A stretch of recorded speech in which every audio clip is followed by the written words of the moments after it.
So, Lo, I'm super excited. So, Dr. Uché Blackstock, she is a physician, okay? And she's a Yes. thought leader on bias and racism in healthcare. Now, I can go on for days and days as a mother talking about how different it is for Black women and women that are not Black when it comes to Right. healthcare.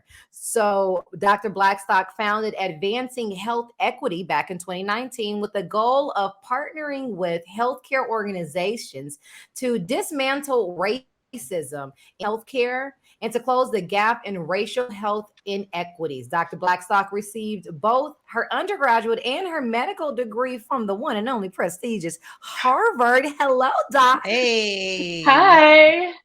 Thank you for having me. How are you? I'm We are good. How are so you? excited to have you here. We heard that you recently penned an article in Essence Magazine, and girl, that article had everybody talking. That's So right.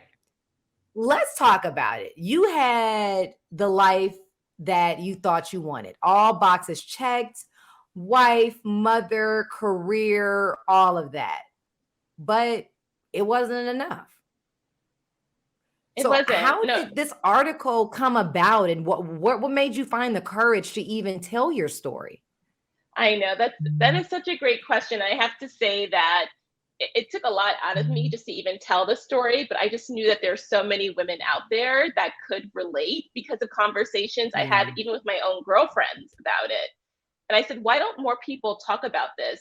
The fact was is that people would have looked at me, my career, my family, and said, they're perfect. And people, we would Right. be on vacation together. People would say, you have the perfect family. But I would also feel so empty inside because I felt torn, like I couldn't be my full self. And what I mean by that is that we are so many different roles, right? We are wife, mother, sister, friend. And I think that for Black women, often we're not able to fully express ourselves in those roles. So, what gave you the courage to just come out and speak out about this and to really also share your story? Because you not only did you speak out in your field, but you spoke out about your own personal life. What gave you the courage to do that? What gave me the courage was just having the time to process everything. It had been 2 years since I left my career in academic medicine and I had started my company, and then also it had been about a year since I divorced. And so Mm, I had done the healing that you need to do. I had been seeing, talking to my therapist twice a month, talking to my girlfriends, and I felt that especially when 2022 started, I almost felt renewed. I felt like mm, I wanted to sort of redefine who I was. And so part of that was also acknowledging that I had been through these traumas of, having a marriage that ended and also having a career transition as well. But I also wanted to share with people that you can bounce back from that. You can go through the hard times, but you can create a life for yourself. And I feel like that's the life I'm living now that I yes. always wanted for myself. So let's talk about that bounce back. And a lot of that has to do with mental health. You know, it's one of those things that we're talking about a lot more in the community and amongst us as Black people. But mental health is something that culturally is something we don't really talk about. We definitely don't deal with it. And I read in your article that you saw that your mental health was starting to be a bit challenged and you felt a little bit concerned. So, what were the signs and what did you do? Yeah, no, absolutely. I think also sometimes we are one scared to ask for help, and then Mm. two, sometimes we just don't have that help around us. And so what Hmm. I recognize is I was, going through my career that it was very intense. There were a lot of expectations of you, but I was also in an unsupportive work environment. And so going to work, I also often felt very anxious. I felt very tense. I felt like I had to watch what I said at work, that I wasn't free to say what was on my mind, especially as a Black woman and witnessing racism and sexism in the workplace and not being able to speak up about it, having to internalize that causes harm to us. And then I think Yeah. in my marriage also, my ex-husband and I are different types of communicators. I like to talk about everything. If something is if there's conflict, I like to Hmm. talk it out. He is and still is, because we co-parent. We have two small children together. He is the opposite, right? And so I noticed that I was just anxious both at home and at work. I was losing weight. When I look back at pictures of myself during that time, I could barely recognize myself. Oh my gosh. Wow. And so, but I'm so thankful that I had my therapist, who I was seeing every 2 weeks. And I have to say that obviously we want therapy. Therapy should be an option for everyone, right? It shouldn't be something that only certain people can afford. I think also we need more Black therapists, because there's something about having a therapist that understands your own lived experience in this country, right? That understanding, I think, makes the process even healthier and more productive for us. So what were some of your struggles as a Black woman in the medical field? Because you talk about it a lot, but can you just share some of your Sure. experiences? Yeah. Yeah. So one thing that happened was I was handpicked and appointed to a diversity role in the medical school. So I was so excited because I had been doing diversity work for a long time. I care deeply that we are represented among Black physicians and healthcare professionals. So I was doing that work, and finally I thought I got recognized for it. I was appointed to a leadership position within the school. And so, but what I recognized is when I would put forth an idea, it got basically swatted down. And what I realized over the first few months of having this role was that they just picked me to be a figurehead. They actually didn't think that I was going to do the work or that I wanted to do the work. So they basically got me wrong. And what I saw from that was that they really didn't care about these issues. They didn't care about diversity. They didn't care about inclusion. They thought they were putting someone in the role that was just going to basically sit there, right, and look like stuff was getting done, but it really wasn't getting done. And then when I started speaking up about that, I became a threat. Wow.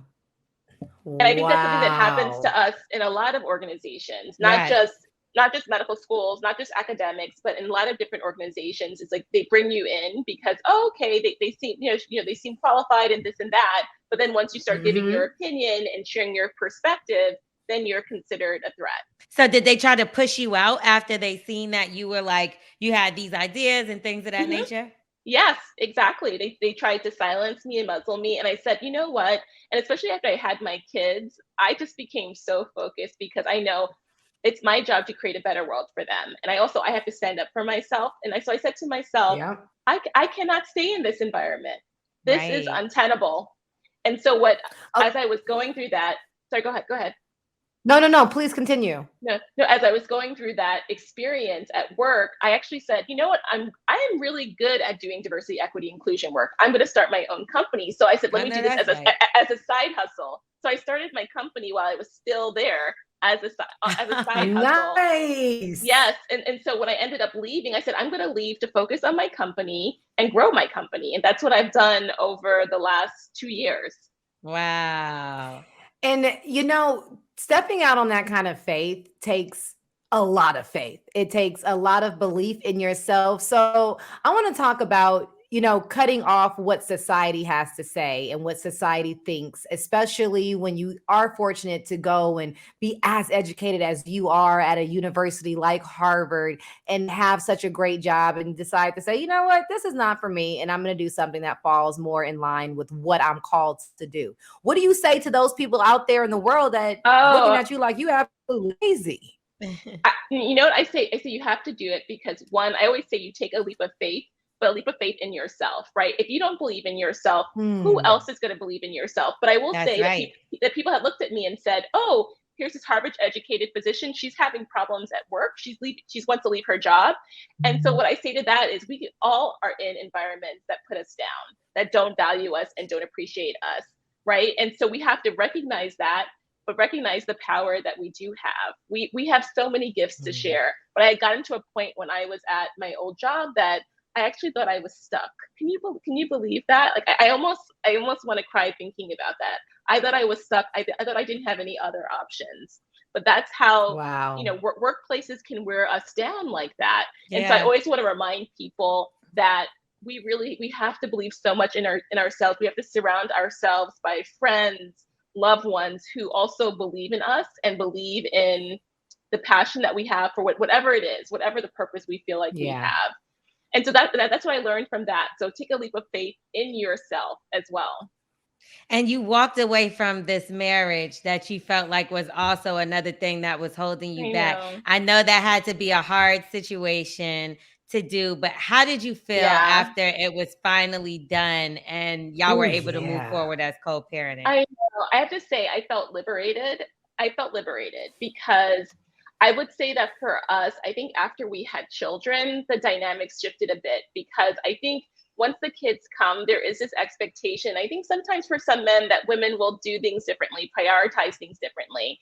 And I said to myself, well, when you met me, I was a full physician. That's right.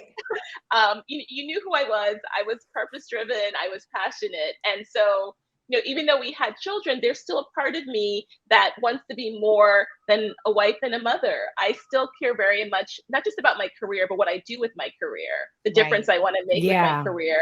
And I didn't feel like I had space to do that in my marriage. And so I think there can be wonderful, healthy marriages, but I think that each person in the marriage needs to give the other that space to be truly who they are. Yes. Yes. Absolutely. So, have you found someone that allows you to be truly who you are? Have you jumped back out into the dating scene yet, or are you taking it slow? Where are you at with it, Doc? No, I mean, definitely. Right now, I'm not looking to get married again. We'll Because see if you're that cute. ever I can hook you happens. up with a few of my husband's friends. But no, definitely, I'm very open about it. Very, very open. I think also for so long I was on this track from medical school, just like working, training, residency, fellowship, that I never really had a lot of time just to enjoy myself. So right now I just want to enjoy myself, Mm. meet meet some cuties and just, yeah, enjoy life. And I'm crazy, or you have a twin sister? I do. I do And have a is twin it sister. like competitive with you and her? Because now you have you're a doctor, a mom. You got your two kids, and you got your business. Is she competing with you a little bit, like a Yes. friendly competition? Okay. So you're gonna think this is kind of crazy, but she is all the same. She's a doctor. She has her own business. She has a child. Yeah, she's also What? divorced. Yeah. So we What? literally, I know. What school did she go to? She went to Harvard with me. Girl. So so so I'm not doing this. so there is What? literally there's no competition. There That's doesn't have to be. You amazing. guys are the same I and know, different, but the basically. same. Yeah. That is amazing. Oh my goodness. Wow. Well, I'm like in So shock right now. I wasn't expecting that you, answer. you, That's why when what you were are the asking me, chances? I was giggling because I was like, oh, they're gonna laugh at hearing this. Oh my God. Well, your mother and father did something right. God bless them. Yeah, they were Absolutely amazing. did Yeah. something right. So tell us about I your am, business. yes. So my business, basically, I started it because that's the kind of work that I wanted to do at my old job, but I couldn't. So essentially, advancing health equity, we're a health equity consulting firm. We partner with healthcare organizations. It could be medical schools, hospital systems, health startup companies. We work with them to develop a racially equitable work environment. We help them figure out how to deliver equitable Oh, care to Black patients and patients of color, so that because we know that racial health inequities are a huge issue in this country. We know that Black women are 3 to 4 times more likely to die than white women from pregnancy related complications, and yes. black men have the shortest life expectancy. So we basically are working with these organizations so they can provide better care to our communities. That is And what has amazing. the pandemic showed you about inequity when it comes to medical care, considering that medical issues have, I mean, quadrupled 10,000 times over during this pandemic? What do you see? Right. No, and I would say so. The pandemic has exposed everything that was there to begin with and has worsened it. And so what we're Mm, seeing is patients experiencing bias when they try to seek healthcare. People without insurance are unable to even get quality healthcare. There are things called the social determinants of health, like housing, transportation, education. We see how that also impacts the health of our communities, and it's all just worsened in the mm. pandemic. So that's why I think it brings even more urgency to the work that I do. And my twin sister, also her company, Health Justice, also does similar work working with healthcare organizations. Wow. Now, last week, there was somebody that went viral. I'm not going to speak her name on here, but she went viral after somebody asked her, what advice would you give to women, in the work field? And she said, get your Oh, ass Lord. up and work. I Now, I feel know. like somebody like you who we can really respect, who's really done it from the bottom up, who's really put that work in, who there's no excuses, right? You and not once did we hear you say it was hard or I didn't, you know what I mean? You just keep moving forward. What advice would you give to women right now in the workforce? So Black women specifically. yeah, no, I would say that we have to, one, advocate for ourselves always. We should be negotiating our pay, negotiating our salaries, because we know we make like 64%, 64 cents to what, to the dollar that white men make. I think also we have to think about, what does success look like? It may not be within these traditional companies. We may have to go out on our own. So for example, we talk about the great resignation during the pandemic. People are leaving their jobs. Yes. For black women, one of my actually very good friends uses the term the great emancipation, that this may be a time for us to be thinking about going off on our own independently and starting our own businesses. So I think entrepreneurship for black women is the path for liberation, financial liberation especially. So I think we can think about coming together, pulling our resources to make that happen. Thank you so much. It's one thing for you to read self-help books. It's one thing for you to hear about someone, and then it's different to see you. You look like me. You look like my family. You're tangible. You are, and there's so much beauty in being able to see success like you right in front of us. Right. Thank you. We commend you for all that you do. How can people find out more about your company and more about the things that you and your sister are doing? Like, how could we follow you on social? Yeah, so on Instagram, it's my first name, last name. So Uche Blackstock, Blackstock MD. So that's my Instagram, and then Uché_Blackstock on Twitter.